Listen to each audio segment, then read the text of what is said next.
And then last but not least, is my best example. How many of you knew that Federal Express was founded by a student? Okay, let me tell you a quick story. Fred Smith, the founder of FedEx, wrote a paper in a class about overnight mail. And the professor gave him a C. Told him it'll never happen. Can't do overnight mail. Crazy. C! Do you know what Fred Smith did? He said, I'll see you later. He went and started FedEx, grew it to a multi-billion-dollar company, and if that professor knew then what they know now, they could have made some money off the deal too. Federal Express, founded by a student, overnight mail. Just goes to show that one of the competitive advantages of being a student, being young, is that you don't know what you don't know. And that's a good thing. You don't know what you're not supposed to do. You don't know what grown people like me tell you can't do, you shouldn't do, you'll never do, you're not able to do. You're the ones that don't let the world tell you what's not possible. You go out and show the world what is possible.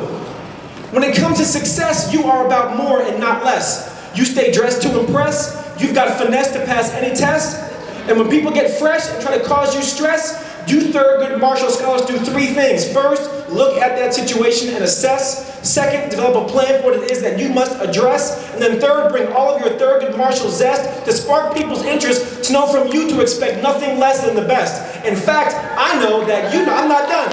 I'm not done. In fact, I know that you know that I know that nobody here knows the first thing about a hot mess. In fact, you're so bad, from this point forward, I'm changing all of your names to a symbol like the artist Prince that stands for success. Now that was bad, you must confess.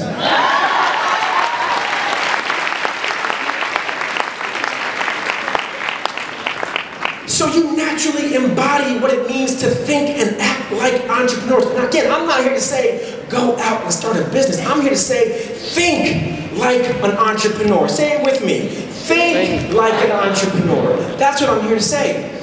Understand this. You naturally embody this mindset. And when you naturally embody that mindset, you understand that, again, entrepreneurship is not just something you do, it's a way that you think. You think creatively, you think innovatively, you bring passion to whatever you do. You're resourceful with what's given to you, and you're able to turn something out of nothing. Now, at some point in your life, you're going to fall into one of three categories, what I call the 3 E's. You're either going to be an employee, you're going to be a new entrant, that's my second E, new entrant, or you're going to be an entrepreneur. And what I'm going to share with you does not just apply to, say, the business world or the world of corporate America, but for those of you looking to start nonprofits, perhaps a school, could be some other entrepreneurial endeavor. What I'm here to say to you is equally applied across all of those undertakings. Lawyer, doctor, teacher, take your pick.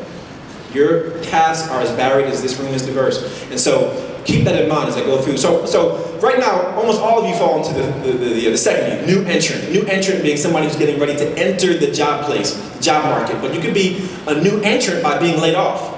Laid off, and now you're having to re-enter the job market. So I want to go through those 3 E's and explain to you, how do you think like an entrepreneur as an employee, as a new entrant, and of course as an entrepreneur. I'll close with that third one. So let me begin with the first E, employees. Let me give you a quote from one of my role models, Earl Graves, the founder and publisher of Black Enterprise magazine. I'm sure you were already aware. Earl Graves says the following: your career is your own private business.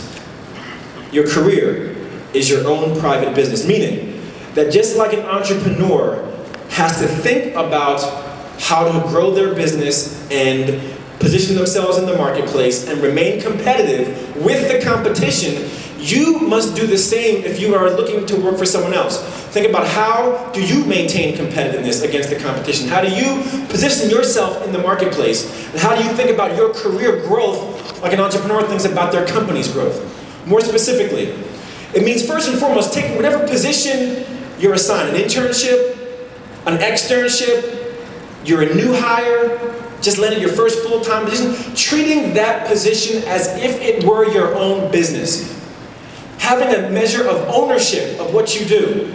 taking stock in ensuring that what you're doing is having an impact on your organization, much like it were your own company. It's about ownership, it's about leadership, all of what you've learned over the past few days. But it also means the following, and this is where I get back to things I hate to say but have to say. It's also not just about looking for a job that generates a salary. Let me get visual on you. It's not just about finding a job that generates a salary. It's about identifying sources of income that lead to revenue streams. I'm going to break this down for you. It's not about finding a job that leads to a salary. It's about finding sources of income that lead to revenue streams. And what do I mean by that? A job is a source of income, but there are other forms of income. You've got freelance work, part-time work, consulting work, side activities. There's lots of other ways to generate revenue besides just a job. And the reality is, getting back to my opening remarks, is that if you put all of your eggs into just the job, better stated, if you put all of your eggs into one basket, and the basket goes, what happens to the eggs?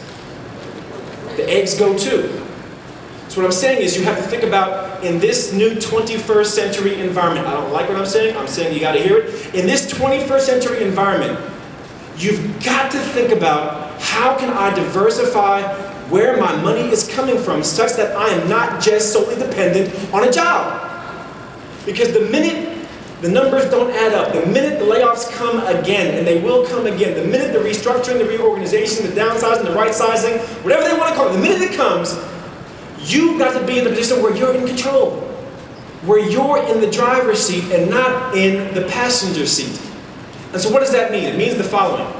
It means taking 3 steps, which mirrors what one might do if you were an entrepreneur. But again, I'm talking to employees. Step 1 is taking inventory of your capabilities. And listen there, your job responsibilities do not describe your capabilities. Your capabilities are your gifts.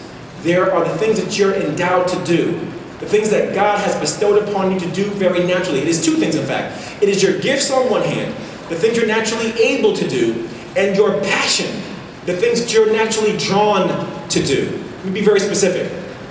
Some of y'all aren't following me.